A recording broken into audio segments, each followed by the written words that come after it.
बहराइच हिंसा मामले में इस वक्त की सबसे बड़ी खबर सामने आ रही है। पुलिस ने तालिब और सरफराज नाम के दो आरोपियों का एनकाउंटर किया है। हालांकि एनकाउंटर को लेकर अभी तक पूरी अपडेट नहीं सामने आई है, लेकिन फिलहाल आपको बता दें कि तालिब और सरफराज जो दो आरोपी थे जिनको लेकर लगातार पुलिस दबिश दे रही थी, उनका फिलहाल एनकाउंटर हुआ है। एनकाउंटर में वो घायल बताए जा रहे हैं। आपको बता दें कि यूपी के बहराइच हिंसा मामले को लेकर यूपी एसटीएफ से लेकर तमाम ऐसी टीमें थीं जो लगातार दबिश दे रही थी। फिलहाल इन दोनों को लेकर यह खबर आ रही है कि ये नेपाल भागने की फिराक में थे। यूपी पुलिस ने फिलहाल इनका एनकाउंटर कर दिया है। अब एनकाउंटर को लेकर आगे क्या अपडेट आता है वो अपने आप में बड़ी बात है, लेकिन सबसे अहम सवाल जो उठ रहा था कि आखिर पुलिस की हीरा हवाली थी, पुलिस ने उस वक्त सख्त एक्शन लिया होता तो ऐसी हिंसा ही ना होती और न राम गोपाल मिश्रा की जान जाती। लेकिन फिलहाल आपको बता दें, राम गोपाल मिश्रा जो इस हिंसा में मारे गए थे, उनकी हत्या में जो लोग शामिल थे, नामजद आरोपी थे, उनके खिलाफ पुलिस की टीमें लगातार दबिश दे रही थी। लेकिन फिलहाल जो अपडेट है वो यही है कि सरफराज और तालिब नाम के जो दो आरोपी थे उनका एनकाउंटर हो गया है। एनकाउंटर में वो घायल भी बताए जा रहे हैं, लेकिन आगे पुलिस क्या बताती है उसकी प्रतीक्षा है। लेकिन फिलहाल आपको बता दें, हिंसा मामले में यह बड़ी कार्रवाई हुई है।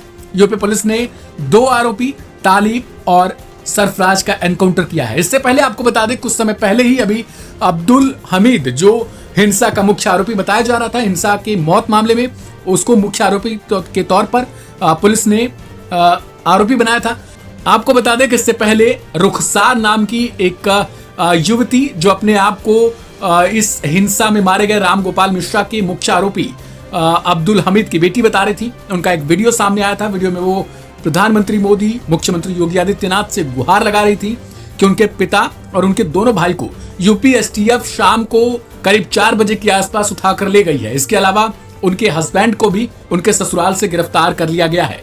इसको लेकर वो लगातार उसमें अपील करती हुई नजर आई कि उनके पिता और भाइयों की जान माल की सुरक्षा वो आप करें, यानी प्रधानमंत्री नरेंद्र मोदी और योगी आदित्यनाथ से गुहार लगाई जा रही है कि यूपी एसटीएफ उनका एनकाउंटर कर सकती है। लेकिन फिलहाल जो अपडेट यही है निकल कर सामने आ रहा है कि एनकाउंटर हुआ भी है और इस एनकाउंटर में सरफराज और तालिब नाम के दोनों आरोपी घायल बताए जा रहे हैं।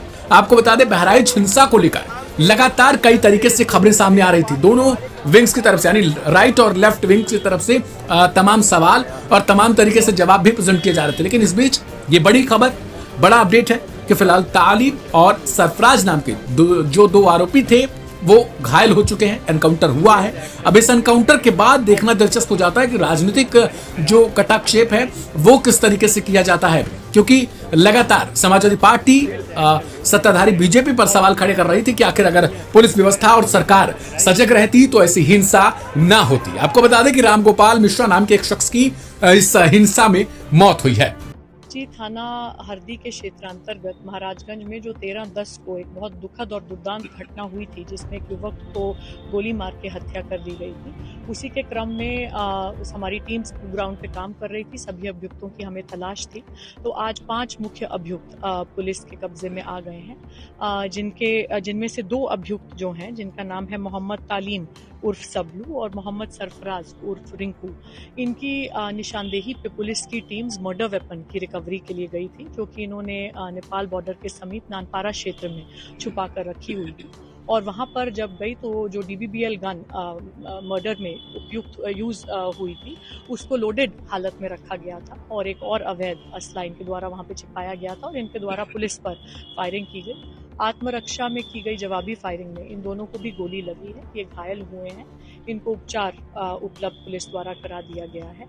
और बाकी 3 अन्य मुख्य अभियुक्त भी, अब्दुल हमीद और उनके पुत्र फाहीम तथा मोहम्मद अफजल, इनकी भी गिरफ्तारी हुई है। और इनसे की गई पूछताछ के आधार पे जो अन्य अभियुक्तों की जानकारी हुई है, उन पर भी निरंतर हमारी टीम्स काम कर रही है। शीघ्र उनकी भी गिरफ्तारी की जाएगी। एक जानकारी की, जैसे जिस तरीके से एक अफवाह हो रही है कि जो मृतक है उसका नाखून वगैरह उखाड़ दिए गए, कई तरह की भ्रामक खबरें चल रही हैं। जी, पोस्टमार्टम के अनुसार मृतक की मृत्यु गोली लगने के कारण हुई है और अन्य जो चीजें बताई जा रही हैं वो सब भ्रामक है, जिनकी पुष्टि पोस्टमार्टम से नहीं हो रही है। क्या लगता है कि जैसे मुख्य आरोपी तो सभी पकड़ लिए गए हैं, लेकिन ये छापेमारी क्या अभी जारी आपकी रहेगी या जी बिल्कुल जारी रहेगी। जैसे जैसे नए तथ्य आ रहे हैं, जो भी कोई लोग इसमें समर्थक, प्रोत्साहक के रूप में या इसको पूरा प्लान करने में, इनको संरक्षण देने में संलिप्त पाए जाते हैं, सभी के खिलाफ ठोस कार्रवाई की जाएगी। इस घटना में संलिप्त सभी अभियुक्तों के खिलाफ रासुका के तहत एवं अन्य ठोस कार्रवाई जल्द ही अमल में लाई जाएगी। कहाँ पर गोली लगी है इन लोगों को? जी अभी अस्पताल पहुंच रहे हैं, तो मौके पे पहुंच के फिर आगे की सूचना बता पाएंगे। डॉक्टर साहब क्या नाम था आरोपी और कहाँ गोली लगी है? दो व्यक्ति आए थे हमारे यहाँ, जो दो लोग, एक सरफराज करके नाम है और एक तालिम करके, मोहम्मद तालिम। तो दोनों के, एक के दाएं पैर में है, एक के बाएं पैर में। क्या स्थिति है सर? स्थिति दोनों की सही है। कहाँ भेजा गया सर? थोड़ा जो गोली है, गोली अभी भी अंदर ही है, क्योंकि एग्जिट पॉइंट उसमें नहीं दिखा है। बाकी हमने डिस्ट्रिक्ट हॉस्पिटल बहराइच के लिए रेफर कर दिया है, वहाँ एक्सरे और फर्दर मैनेजमेंट के लिए। स्थिति दोनों की नॉर्मल है। कब लेके आए थे यहाँ पे? 2:35 के करीब, दोपहर में 2:35। गोली निकाल दी गई इसकी? गोली। क्या नाम है आपका? मेरा नाम रुखसार उर्फ सालिया है। मैं बहराइच के वानागंज की रहने वाली हूँ। मेरा मायका महाराजगंज में है। रविवार को जो वहाँ दंगा हुआ है, उसमें जिस आदमी की मृत्यु हुई है, उसका इल्जाम मेरे पिता और मेरे भाइयों पे आया है। मेरे पिता का नाम अब्दुल हमीद और मेरे भाई का नाम सरफराज अहमद और मोहम्मद फहीम है। उस दंगे के बाद 14 तारीख को एसटीएफ की टीम मेरे घर पहुंची और वहां केवानागंज पहुंची, मेरे ससुराल, और वहां मेरे घर की तलाशी ली। तो वहां कोई नहीं मिला, तो वो लोग मेरे पति ओसामा और मेरे देवर शाहिद को लेके चले गए। उसके बाद से उन लोगों का कोई अता पता नहीं चल रहा है। कल 16 तारीख को जो है मुझे गांव से कुछ पता चला कि जो है कल 16 तारीख को गांव से मुझे खबर मिली कि धर्म कांटे के पास से मेरे पापा और मेरे भाइयों को अरेस्ट कर लिया गया है। उनके साथ एक लोग और हैं, 4 लोगों को अरेस्ट किया गया है, लेकिन उनका भी कुछ पता नहीं है। न उनका कहीं कुछ दिखाया जा रहा है, किसी थाने में भी वो नहीं है, न कोई कप्तान कुछ बता रहे हैं, न मीडिया में कुछ पता चल रहा है। हमको डर है कि उनको फर्जी इनकाउंटर दिखा के उनकी हत्या कर दी जाएगी और मेरे पति ओसामा और साहिद को भी मेरे पति ओसामा और साहिद की भी हत्या कर दी जाएगी। माननीय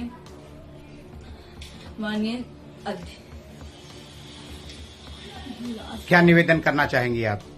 हम निवेदन माननीय अध्यक्ष से निवेदन करना चाह रहे हैं, प्रधानमंत्री जी से, मुख्यमंत्री जी से निवेदन करना चाह रहे हैं कि हमको डर है कि उनकी हत्या कर दी जाएगी। इस वजह से उनकी सुरक्षा की अपील कर रही हूँ। आईडी थोड़ा नीचे मसलन ये थोड़ा नीचे करिए। बहुत बहराइच को लेकर के सबसे पहले तो मेरी अपील होगी कि जो पक्ष उसमें हैं सभी लोग कानून व्यवस्था बनी रहे उसी दिशा में काम करें।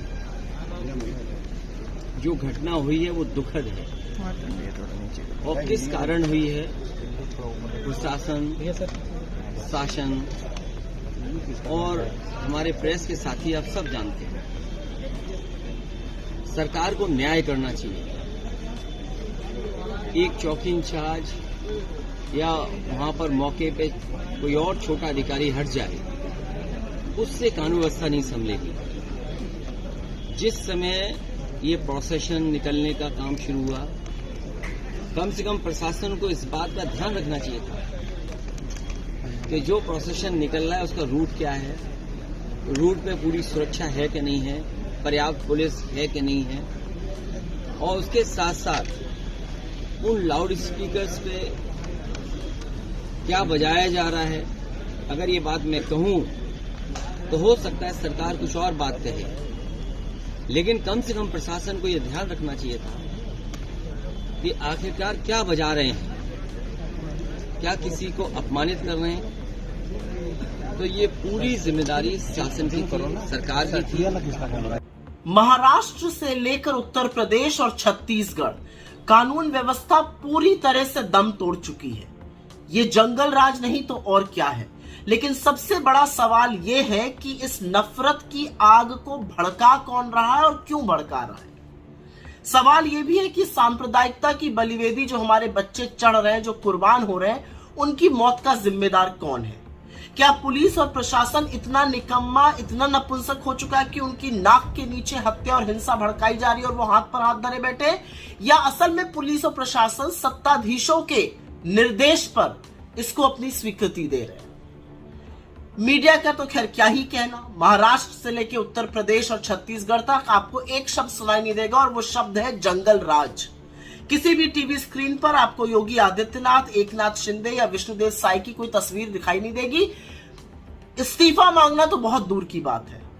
इसलिए आपके जो बच्चे नफरत में झुलसाए जा रहे हैं, ये जो बड़े बड़े नेता आपके बच्चों के हाथ में तमंचे और तलवारें देकर उनको धर्म का स्वयंभू रक्षक बना रहे हैं, याद रखिएगा कि इनके बच्चे अमेरिका और यूरोप की बड़ी बड़ी यूनिवर्सिटी में पढ़ रहे हैं, मोटा माल कमा रहे हैं और शांति से रह रहे हैं।